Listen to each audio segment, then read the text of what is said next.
பாட்டாளி மக்கள் கட்சியின் தலைவராக நானே செயல்படுவேன் என்று அன்புமணி ராமதாஸ் அறிக்கை வெளியிட்டிருக்கிறார். முன்னதாக பாமக தலைவர் பொறுப்பை தானே எடுத்துக்கொள்வதாக நிறுவனர் ராமதாஸ் கூறியிருந்தார். இந்த நிலையில் ஜி.கே. மணியும் இருவரும் இணைந்து செயல்படுவார்கள் என்று கூறியிருக்கிறார். இது தொடர்பாக அரசியல் விமர்சகர் ரவீந்திரன் துரைசாமி அவர்களிடம் பேசலாம். வணக்கம் திரு ரவீந்திரன் துரைசாமி. தற்போதைய அண்மை செய்தி நீங்க பார்த்திருப்பீங்கன்னு நினைக்கிறேன். பாட்டாளி மக்கள் கட்சியின் தலைவராக நானே செயல்படுவேன் அன்புமணி ராமதாஸ் அறிவித்திருக்கிறார். ஜி.கே. மணியும் இவர்கள் இருவருமே இணைந்து செயல்படுவார்கள் அப்படின்னு சொல்லியிருக்கிறாரு. இதை எப்படி புரிஞ்சுக்கிறது? உண்மையான சமாதானம் எட்டப்பட்டு விட்டதா? நீங்க என்ன நினைக்கிறீங்க?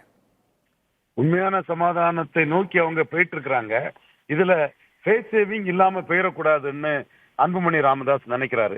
இப்போ ராமதாஸ் நான் தான் தலைவர்னு சொல்லி ஒரு 48 மணி நேரத்துக்கு மேல்தான் அது தன்னோட ஆதரவாளர்கள்ட்ட ஆலோசனை பண்ணி இப்படி நாம விட்டோம்னா நமக்கு எந்த பிடிமானமும் இல்லாம போயிருங்கிற அடிப்படையில அன்புமணி ராமதாஸ் இதை சொல்றாரு.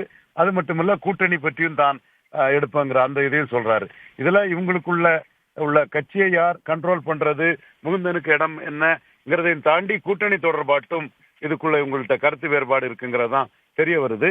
அதுல டாக்டர் ராமதாஸ் வில் பவரோட கடுமையா இருந்து பார்கெனிங் பண்ணி அந்த பொலிட்டிக்கல் கேம் சேஞ்சர் பிஎம்கே தான், பிஎம்கே மையமா வச்சுதான் வட தமிழக அரசியல் நகரும்.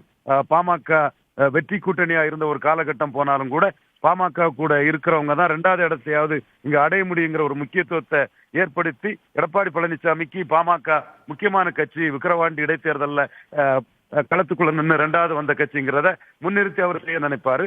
அதே வேளையில அன்புமணி சில காரணங்களுக்காக பாஜக கூட்டணி முன்னுரிமை கொடுத்து போறதுக்கான வாய்ப்புகளும் இருக்குங்கிற ஒரு அந்த பிரச்சனையும் இதுக்குள்ள இருக்குது. எது எப்படியோ நீரடித்து நீர் விலகுவதில்லை.